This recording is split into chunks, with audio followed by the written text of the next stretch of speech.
If you do nothing else after our evening together, every day for what remains between now and Election Day, I want you to find somebody who hasn't made a decision yet. Say, I ran into Mike out at the airport.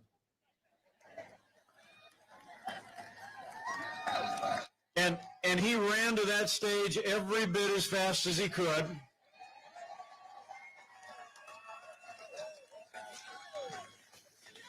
And he told me that there's one question I just got to ask you. Here's what you just got to say. You got to say to somebody, who do you really think is going to bring the American economy all the way back? I mean, just find a friend at worship, at work, and just say, no, seriously. Who do you really think is going to ensure that 2021, we come all the way back and then some? A career politician who spent 47 years in Washington, raising taxes, growing government, waving the white flag of economic surrender when it comes to trade, or a proven job creator who will keep cutting taxes, rolling back red tape, fighting for American jobs and American workers? We need 4 more years of President Donald Trump in the White House.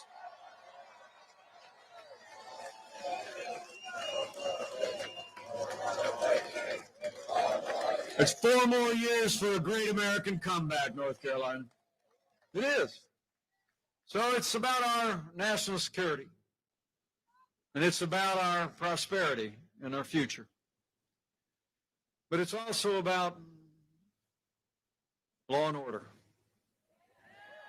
and public safety. And I couldn't be more proud to serve alongside a president who has stood every day with the men and women who serve in law enforcement all across America.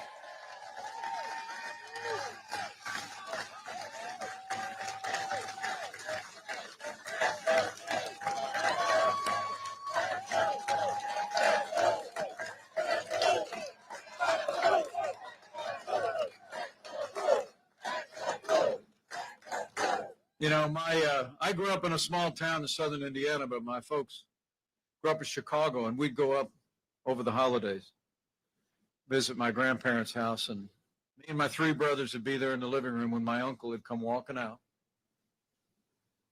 wearing that uniform of the Chicago Police Department. Sidearm at his side, we'd just look up in awe. And to this day, all my heroes wear uniforms.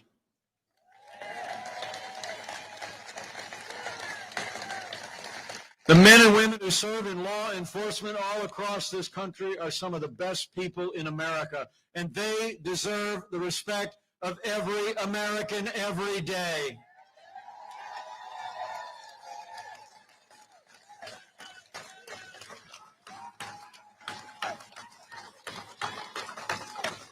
Why don't we just show these law enforcement officers who are with us tonight just how much we appreciate the job they do as they protect and serve.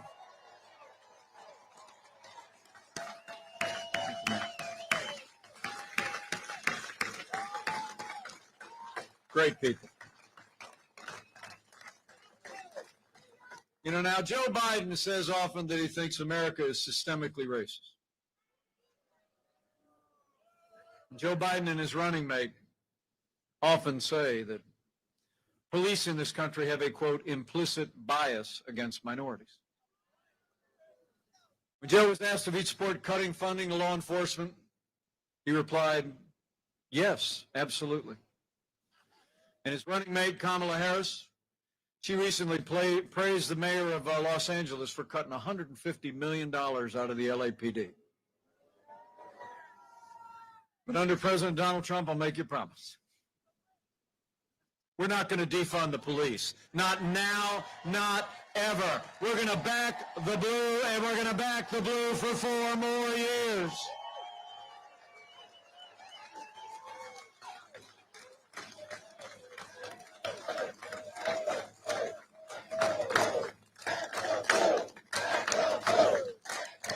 I mean, you all know North Carolina, the president and I know. We don't have to choose between supporting law enforcement and supporting jobs and opportunity and education and prosperity for our African-American neighbors and friends and other minorities and families that live in our cities.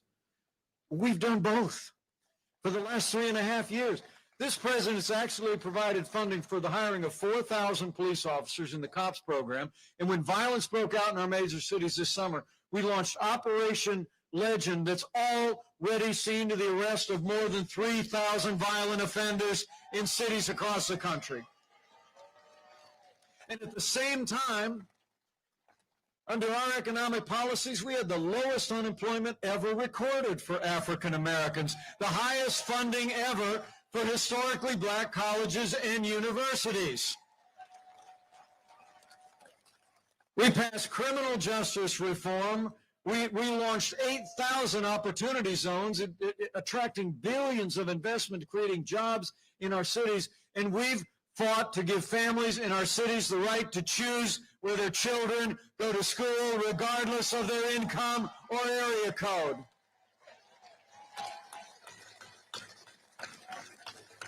Under President Donald Trump, we're going to have law and order and prosperity and opportunity in every city in this nation for every American of every race and creed and color. So help us God.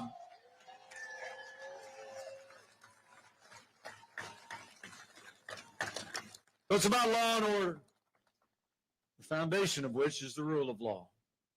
And on that score, in our first 3.5 years, I'm proud to report this president has appointed more than 230 conservative men and women to our federal courts. And they are all judges of integrity who will uphold the God-given liberties enshrined in our Constitution, like the freedom of religion, the freedom of speech, and the Second Amendment right to keep and bear arms.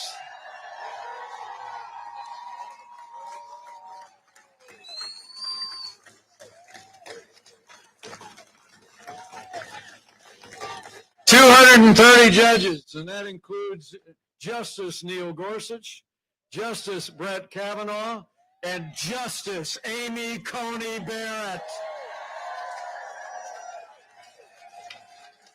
Isn't she great?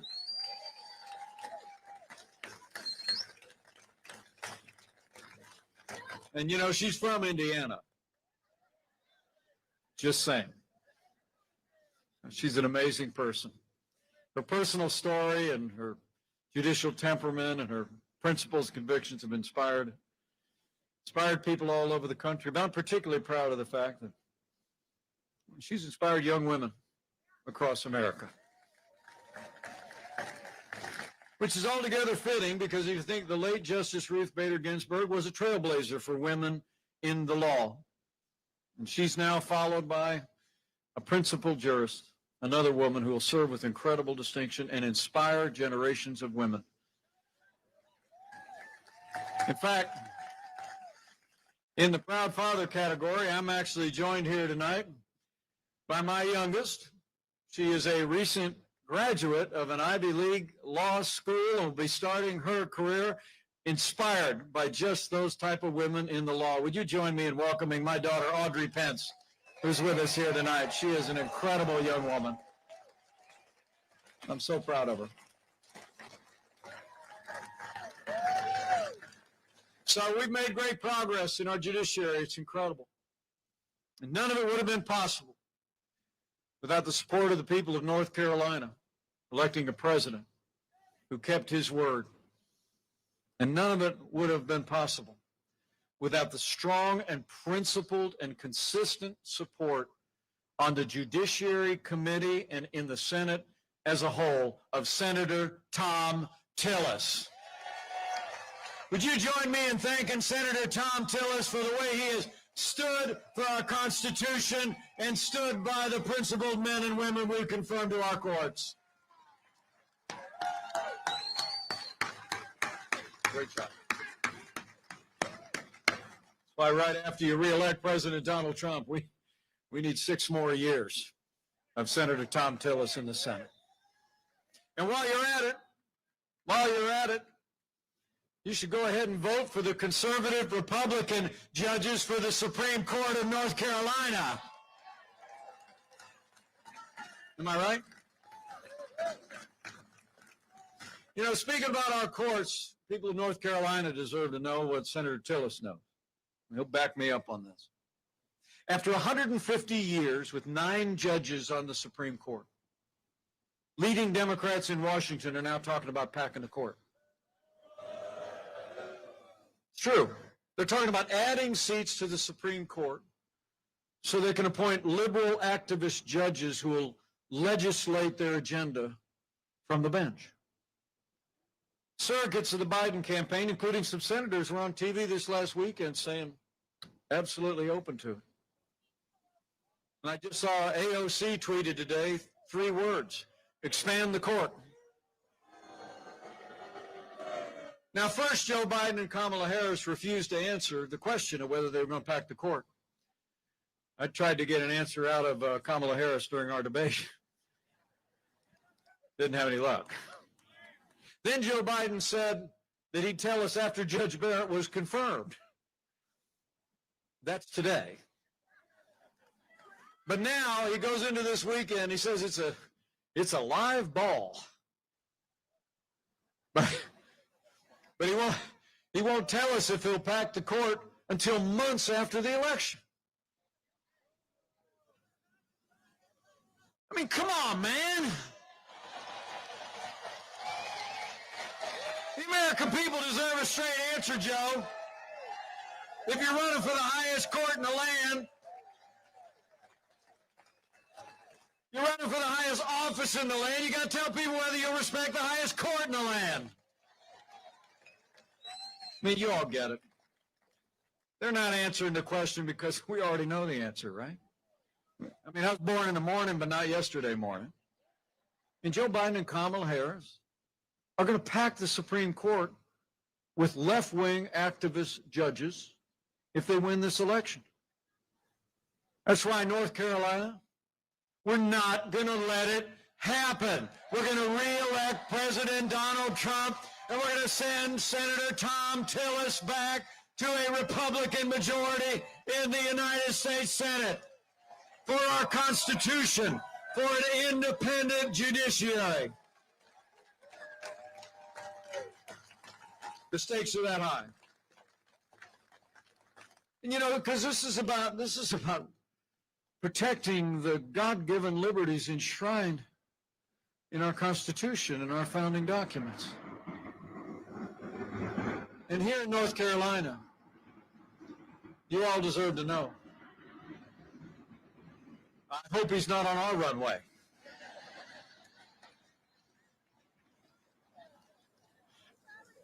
You all deserve to know when Joe Biden was vice president, the American people witnessed a steady assault on the freedom of religion, of charities and organizations across this country. It's true. They eroded the conscience rights of doctors and nurses and religious organizations. They even hauled a group of nuns, true story, they hauled a group of nuns into federal court to force them to compromise their faith to live under the standards of Obamacare.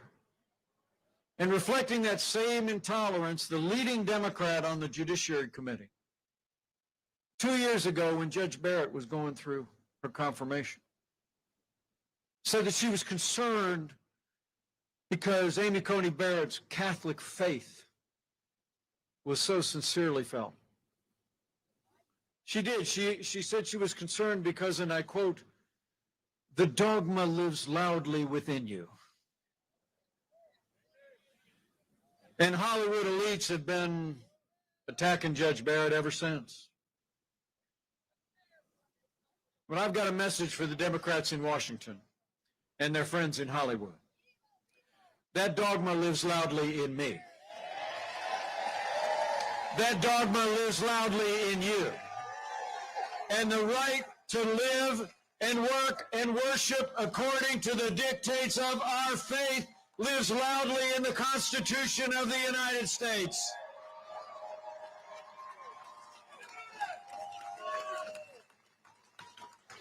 Under President Trump, we restored the conscience rights of doctors and nurses and religious organizations.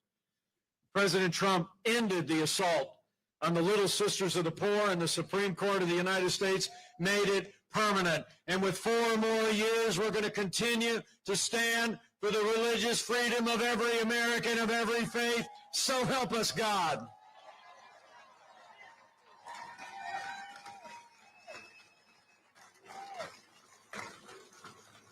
It really is about our liberties, but it's about one more thing.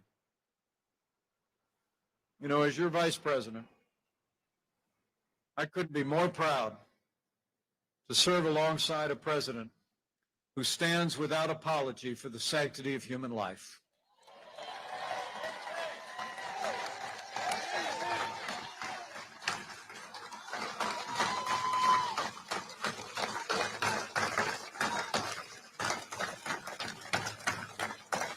I mean, when Joe Biden and Kamala Harris support taxpayer funding of abortion all the way up to the moment of birth, and are calling for record increases in funding of abortion around the world, and they want to increase funding for the largest abortion provider in America. Under President Donald Trump, in our first few weeks in office, we reinstated the Mexico City policy preventing taxpayer dollars from being used to promote abortion anywhere in the world. We stood by the Hyde Amendment, preventing any taxpayer dollars from being used to fund abortion here at home. And President Donald Trump signed into law the bill that allows states to defund Planned Parenthood. President Donald Trump is the most pro-life president in American history.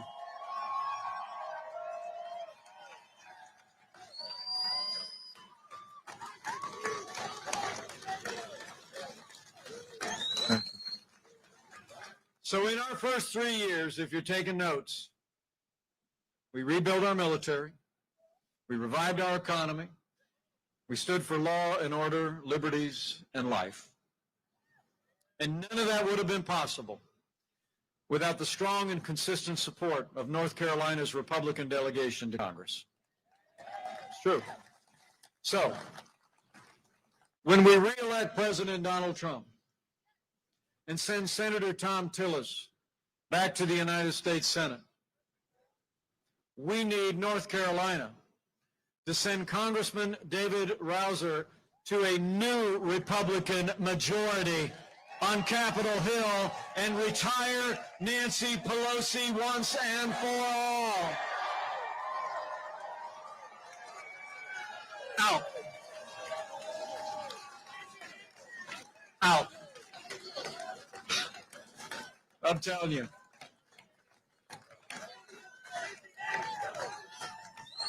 I was there 10 years ago the last time we retired her, and I tend to be around when we retire Nancy Pelosi again. Man. You know, when you look at what we were able to accomplish with a Republican House and a Republican Senate in those first 3 years, with this president's leadership, only one way you can describe it. We made America great again. Am I right? Yeah, we did. It's incredible. And then the coronavirus struck from China. But I'm here to tell you, even before there was one case of community spread anywhere in the country, all the way back in January, President Trump did what no American president had ever done. He suspended all travel from China, the second largest economy in the world. President Donald Trump put the health of America first. Now, Joe Biden said that was xenophobic. True.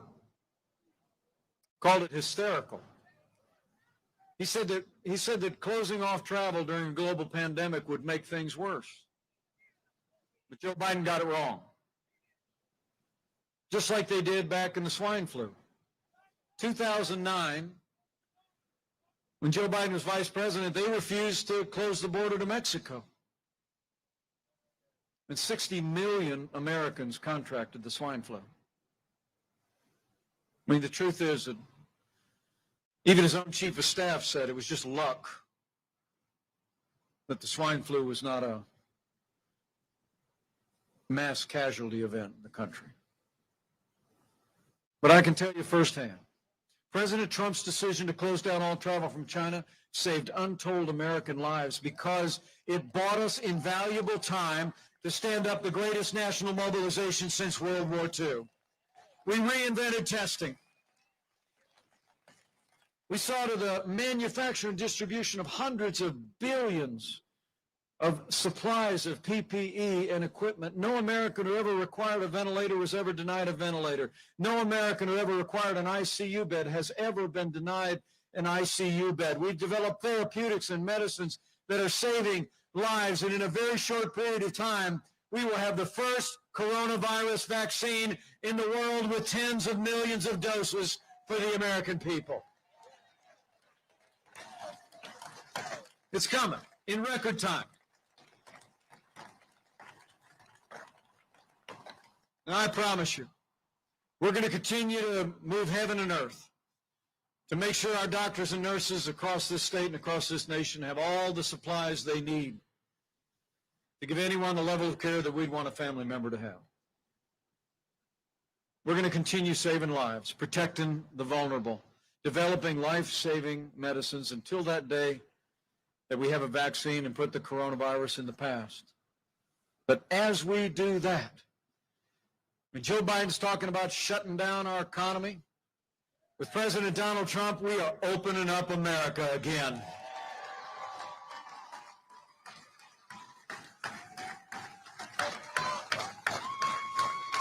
We're doing it. I mean, it's amazing to think on the strong foundation that we poured in those first 3 years, and with the unprecedented historic support that Senator Tillis and Congressman Rouser supported, direct payments to families, direct payments to businesses to keep people on the payroll through Paycheck Protection. In just the last 5 months, after losing 22 million jobs in this economy, we've already seen 11.5 million people go back to work, including 320,000 people right here in North Carolina. We're opening up America again, and we are opening up America's schools.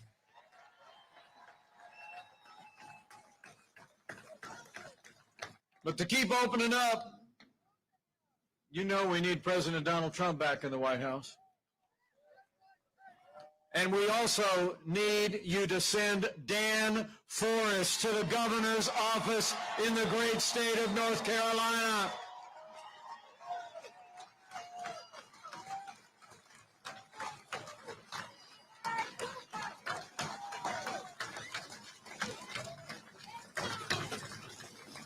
So we've gone through a year of testing.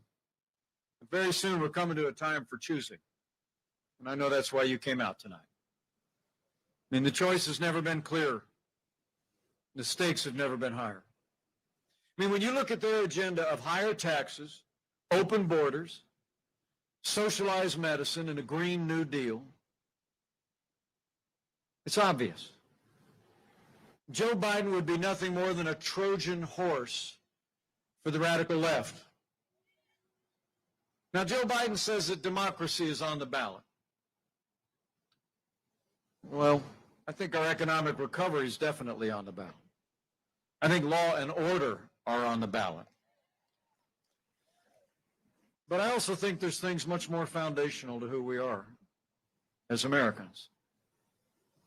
You know, in this election, I think it's not going to be so much whether America ends up more Republican or more Democrat, more liberal or more conservative, more red or more blue. I think the choice in this election is whether America remains America.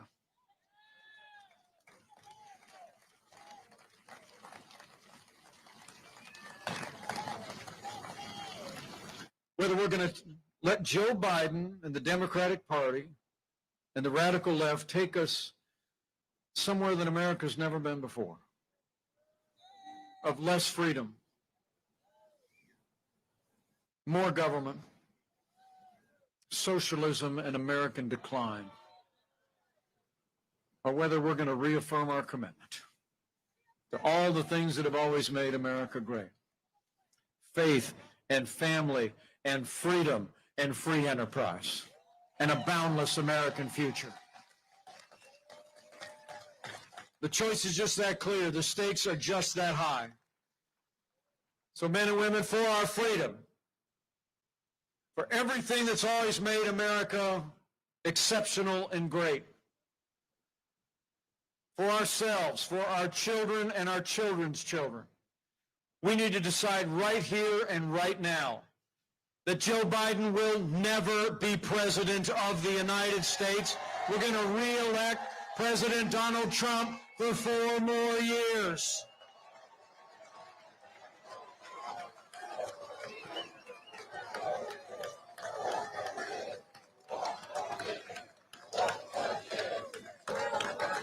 You know, I've served alongside this president over the last 4 years. We've either been together every day or spoken every day. Some people think we're a little bit different.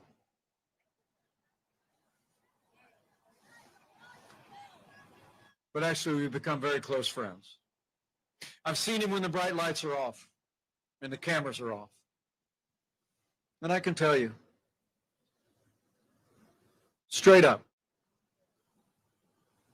that against unrelenting resistance, obstruction, and opposition by the Democrats in Washington, against unrelenting and unfair attacks from their allies in the national media, there has never been a day in the last 3.5 years when this president hasn't gotten up and fought to keep the promises that he made to the people of North Carolina. Now it's our turn to fight for him. It's on, North Carolina. We need to bring it.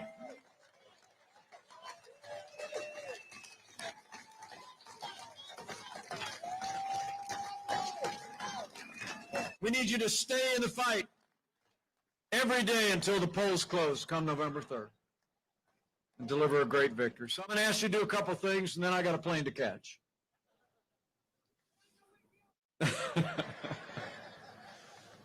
First and foremost, I checked. Senator Tillis told me early voting's already started. So first and foremost, I need you to vote, North Carolina. Vote to re-elect President Donald Trump and this entire Republican team.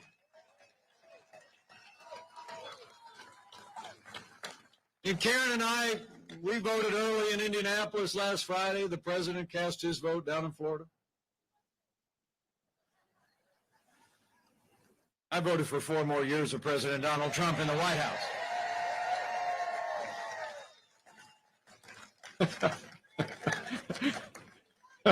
So did he. Anyway, well, you need to get it done because there's work to do in between. Now, I'm going to get to that in a second, but just go get your vote done. If you don't know how, just tomorrow go down to the Wilma W. Daniels Art Gallery at CFCC, 200 Hanover Street. It's just outside the airport. They're open 8 o'clock to 7:30 weekdays. And remember, friends don't let friends vote alone. Bring a family member, bring a neighbor, bring a coworker, and vote for 4 more years of President Donald Trump in the White House.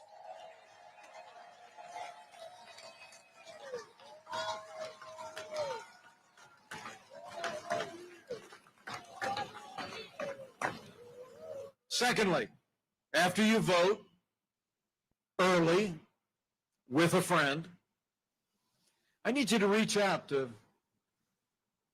neighbors and coworkers at worship and at work. And just talk to them about everything that we talked about tonight. Tell them why you came out tonight and why you feel so passionately about this president. Tell them about promises made and promises kept. Tell them about the choice we face in this election. You know, I'll never forget in the last election, about this time, there were all different types of polls out there. Some that had us losing by a lot and some that had us losing by a little. Right? Remember? It might sound a little familiar. But I got to tell you from my heart, I never doubted that this country was going to say yes to the vision and the leadership of President Donald Trump. Because I was traveling around the country in that campaign, and I was seeing faces just like I'm seeing tonight. I was seeing people that knew we could be stronger, knew that we could strengthen the foundations of everything that's always made this country great. You know, the president, he and I were on 60 Minutes the other night. It was 60 Minutes. But I don't know if you heard it. He was asked by the interviewer, he said, can you describe your supporters? And without hesitation, he said, yes. They're people who love our country. Isn't that great? It's true. And so take your love of country, reach out to your neighbors and friends every day between now and when the polls close, and tell them we need 4 more years of President Donald Trump in the White House. Will you do it? There's nothing more powerful than hearing from somebody you know and trust about an issue that you believe is important to their family, to the community, the state, and the nation. So let your voice be heard. And finally, after you vote with a friend early,